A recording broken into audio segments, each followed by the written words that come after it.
ფაქტიურად კონსტანს უკვე ლიტერატურის ისტორიკოსები, როდესაც ისინი რომანის ანალიზს ახდენენ, ისინი თვლიან, რომ კონსტანს სხვადასხვა მიზანი ჰქონდა, როდესაც ამ თავის რომანს დაურთო ეს ხუთი ტექსტი. ანუ პირველი, რაც შეგვიძლია ჩვენ გამოვყოთ, როგორც რაც წარმოადგენს კონსტანის მიზანს, პირველი ეს არის ის ფაქტი, რომ კონსტანს არ უნდოდა, რომ მკითხველს გაჩენოდა გრძნობა, რომ ელეონორას პერსონაჟი წარმოადგენდა, ანუ შეესაბამებოდა რეალურად არსებულ პიროვნებას და ამ შემთხვევაში მადამ დე სტალს, ანუ რომელსაც მეორე მწერალს, რომელსაც ჩვენ აგრეთვე გავივლით შემდეგი ლექციის ჩარჩოებში.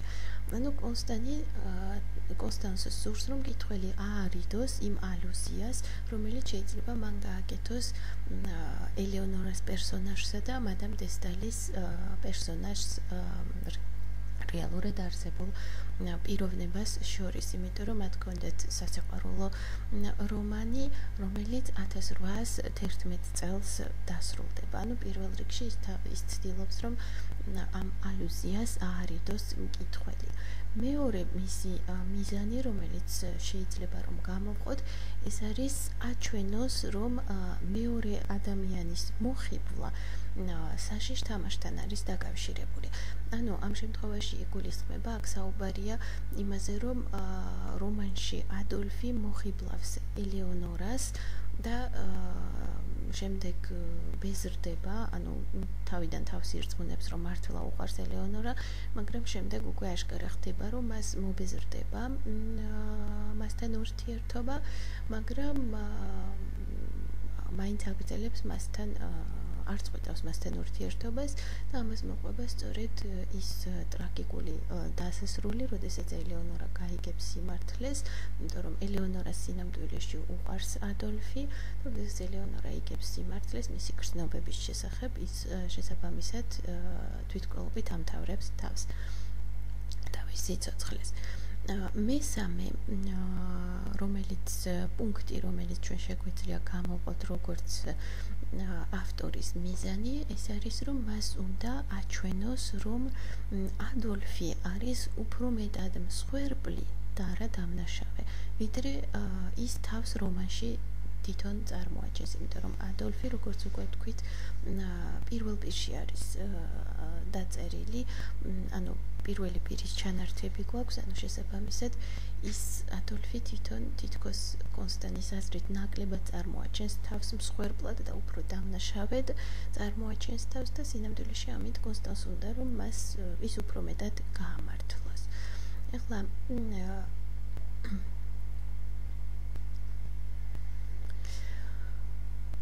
ამავე დროს ის ცდილობს აგრეთვე ამ ტექსტებით აჩვენოს, რომ თვითონ არა მხოლოდ ადოლფმა ითამაშა როლი ამ ტრაგედიის დატრიალებაში, არამედ როლი ითამაშა აგრეთვე ბედისწერამაც და რომ აგრეთვე ბედისწერის გარდა თვით ელეონორას ხასიათმაც თავისი როლი ითამაშა, ანუ ელეონორა, რომელიც ბუნებით იყო ძალიან ეჭვიანი. ფაქტიურად ამ გარეშე, ანუ რომანის გარეშე ტექსტების დამატებით, შესაბამისად იცვლება დანაშაულის აღიარების ტონალობა თვითონ რომანში. ანუ ადოლფი ფაქტიურად არა მხოლოდ გამართლდა, ის უკვე აღარ გამოდის დამნაშავე ელეონორას თვითმკვლელობაში, არამედ მისი ირთგულება ელეონორას მიმართ ფაქტიურად გადაიქცევა, იმიტომ რომ ის სასოწარკვეთილია განიცდის ელეონორას სიკვდილს, ანუ ფაქტიურად მისი ეს ერთგულება ელეონორას მიმართ გადაიქცევა, ანუ უბრალოდ მისგან ქმნის ყველასთვის მისაბაძ პიროვნებას. ელეონორა კი აღარ არის მისაბაძი პიროვნება და მსხვერპლი, არამედ შესაბამისად თვითონ ადოლფი გამოდის მსხვერპლი.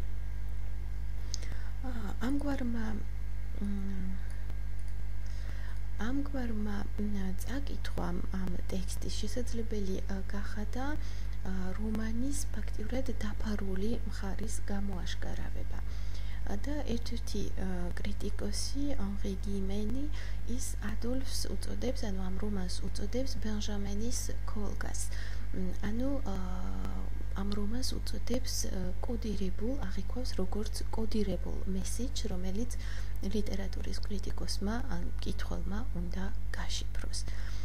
ლიტერატურული თვალსაზრისით ამ რომანის ინტერესი დღეს ამდენი ფაქტიურად 21 საუკუნეში მდგომარეობს, შეიძლება ითქვას, რომ სწორედ ამ რომანის ამგვარ ამბივალენტურობაში, ანუ იმაში, რომ სწორედ აი ასეთ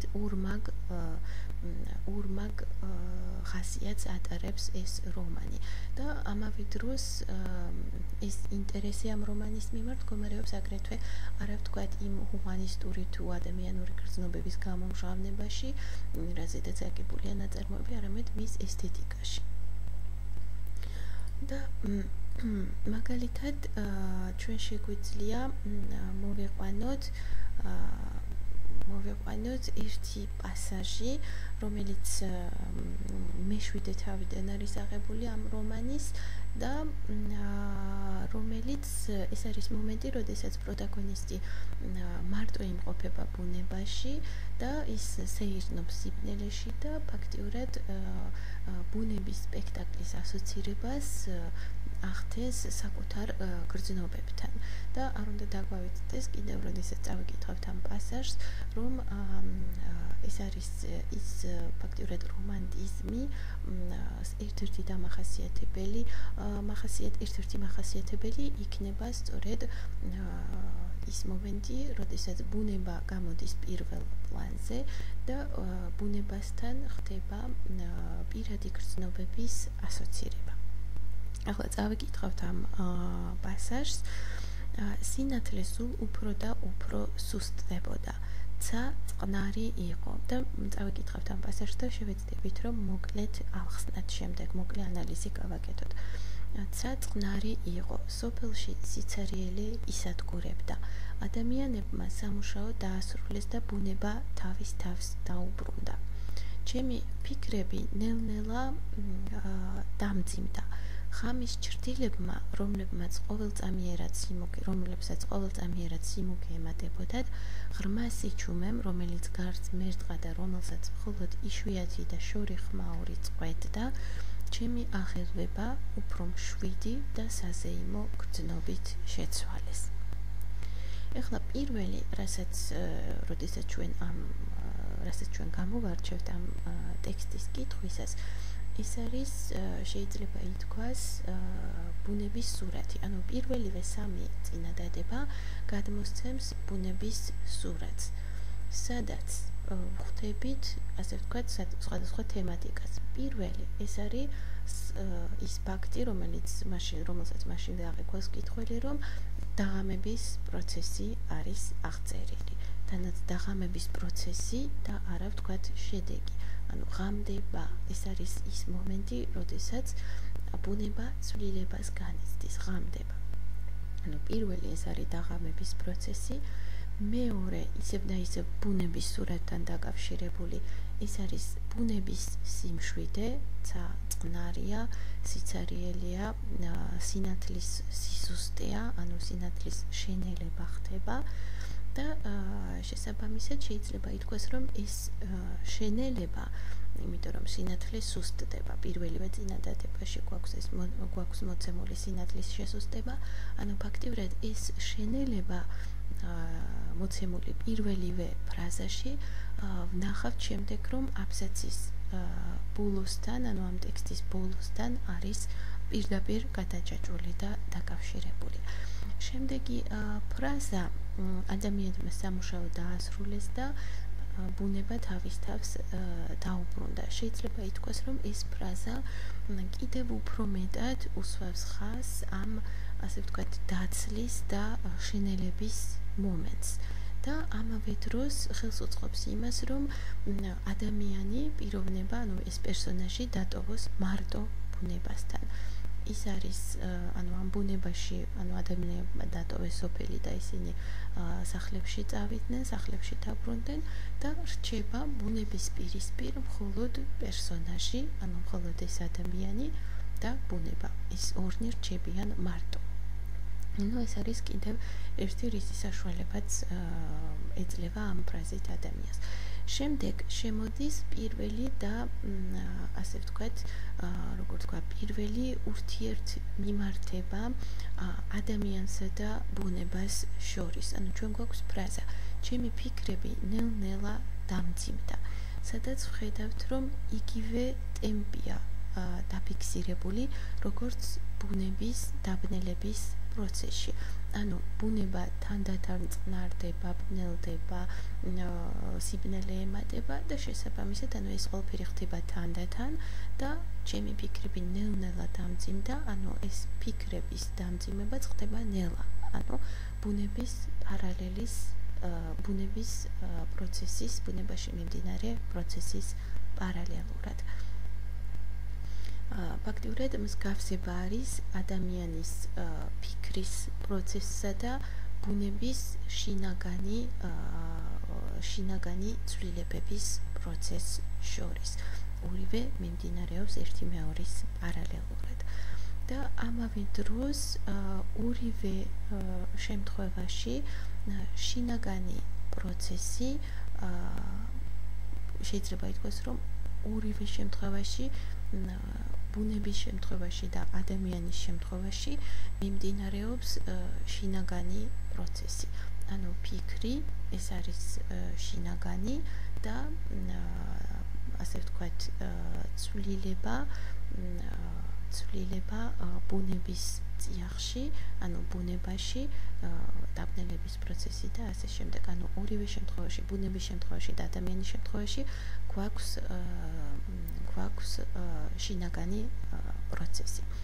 და ეხლა ეს ბოლო ფრაზა, რომელიც საინტერესო არის იმ თვალსაზრისით, რომ კიდევ ერთხელ წავიკითხავთ ამ ბოლო ფრაზას.